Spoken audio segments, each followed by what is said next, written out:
আর share করছি টাকি মাছ দিয়ে লাউ ঘন্ট। আসসালামু আলাইকুম এভরিওয়ান, আমি নাসরিন সুলতানা মিনা, সিরাজগঞ্জের মেয়ে। আমার রান্নাঘরে আপনাদের সবাইকে স্বাগত জানাচ্ছি। আমার এই রান্নার সাথেই থাকবেন। খুব সহজ ওয়েতে এই রান্নার ফুল ভিডিওটা আমি আপনাদের সঙ্গে শেয়ার করছি। চলুন রান্নায় চলে যাই। তো রান্নার জন্য কিন্তু আমি একটা লাউ নিয়েছি, এবার কচি একটা লাউ এভাবে করে ফালা ফালা করে কেটে নিয়েছি, এভাবে করে ধুয়ে নিয়ে তারপরে কেটে নিয়েছি। এখন মাছটাও নিয়ে নিয়েছি, 3 পিস টাকি মাছ নিয়েছি, ধুয়ে ক্লিন করে নিয়েছি। এখন আমি কড়াইয়ে তেল দিয়ে দিলাম এক টুকরা দারচিনি, কারণ মাছটা একটু গন্ধ থাকে, অনেক সময় সেটা থাকবে না।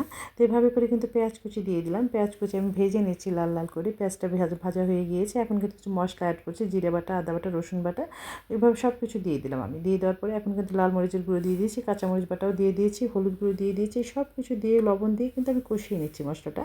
তেলটা পুড়ে চলে আসা পর্যন্ত কষানো হয়ে গিয়েছে। এখন কিন্তু আমি মাছটা দিয়ে দিলাম।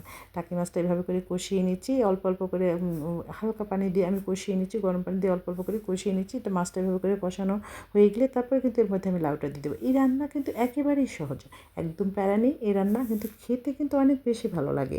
তো এই রান্নাটাকে আমি মাঝে মাঝেই করি, কারণ আমার বাসায় আমার হাজব্যান্ডের অনেক পছন্দ, মাও পছন্দ করেন, কিন্তু ঠান্ডার সমস্যার জন্য মাছ সেভাবে খেতে পারেন না। তবে আমি কিন্তু আজকে ফুল ভিডিওটা আপনাদের শেয়ার করছি। মাছটা ভেঙে দিলাম, মাছ সিদ্ধ হয়ে গিয়েছে, মাছটা আমি কিন্তু ভেঙে দিয়েছি। মাছটা ভেঙে দিলে বেশি মজা হয়ে যাবে। তো এভাবে করে মাছটা দিয়ে দিয়েছি। এখন কিন্তু আমি লাউটা দিয়ে দিলাম, লাউটার সঙ্গে মাছটা একেবারে মিলেমিশে একাকার করে দিচ্ছি। এভাবে করে কষিয়ে কষিয়ে আমি রান্না করছি। অল্প অল্প করে পানি দিয়ে আমি রান্না করব, কারণ লাউ থেকে কিন্তু পানি উঠে যাবে। তো এভাবে করে কিন্তু আমি রান্না করছি।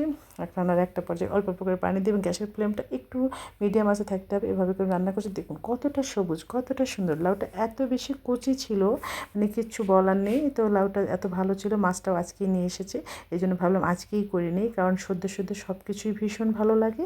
মাছটাও সদ্য, লাউটাও সদ্য, সব কিছুই সদ্য ছিল। এভাবে করে রান্নাটা করে নিচ্ছি। এই রান্নাটা কিন্তু গরম ভাতে, রুটি, পরোটা সব কিছুতে ভালো লাগে। কিন্তু এই রান্নার কিন্তু একটা বিষয় আছে, এটা কিন্তু ঠান্ডা হলে ভালো লাগে, গরম গরম ভালো লাগে না। তো রান্নাটা আমি ওইভাবে কষিয়ে নিচ্ছি। দেখুন লাউটা অনেক সফট হয়ে গিয়েছে, এটা কিন্তু একদম সফট হয়ে গিয়েছে। এখন একটু পানি দিয়ে দিলাম, আমি লাউটা 80% সিদ্ধ হয়ে গিয়েছে। তো এভাবে পানি দিয়ে ঝাল লবণ স্বাদ মতো দিয়ে দিলাম, যার যেমন পছন্দ সেভাবে দেবেন। আমি আমার পছন্দ দিলাম। তবে লাউয়ের তরকারিতে কিন্তু ঝালটা একটু কম হলে বেশি ভালো লাগে, একটু সফট ঝাল ভালো লাগে। তো এভাবে করে কিন্তু ভাজনা বাটায় যে প্রায় শেষের পথে আমি বেটে রেখেছিলাম, পেঁয়াজ, জিরা, তেজপাতা ভেজে বেটে রেখেছি, এটা ভাজনা বাটা বলে। এটা কিন্তু স্কিপ করা যাবে না, লাউয়ের তরকারিতে এটা দিতেই হবে। এটা দিলে তরকারির স্বাদ বেড়ে যায় অনেক বেশি। মাছের ঝোল, লাউয়ের তরকারি, মুরগির মাংস সব কিছুতে দেবেন এই ভাজনা বাটা। এভাবে করে লবণটা আরেকটু দিয়ে দিলাম। এটা কিন্তু জিরের গুঁড়া একটু ভেজে রেখেছিলাম, সেটা দিয়ে দিলাম, ফ্লেভারটা একটু বেশি ভালো আসবে। তো এভাবে করে কিন্তু আমার লাউয়ের তরকারিটা হয়ে গিয়েছে। দেখুন কতটা সুন্দর হয়েছে আমার লাউয়ের তরকারি, একদম কমপ্লিট। আমি চুলা বন্ধ করে দিয়েছি। দেখুন কতটা সুন্দর হয়েছে। আমার এরকম সহজ রেসিপি যদি ভালো লাগে তাহলে পেজ ফলো করে রাখতে পারেন। আজ বিদায় নিচ্ছি। সবাই সুস্থ থাকবেন, নিরাপদে থাকবেন, আমার পরিবারের জন্য দোয়া করবেন। সামনে নতুন রেসিপি দেখার আমন্ত্রণ রইল। আল্লাহ হাফিজ।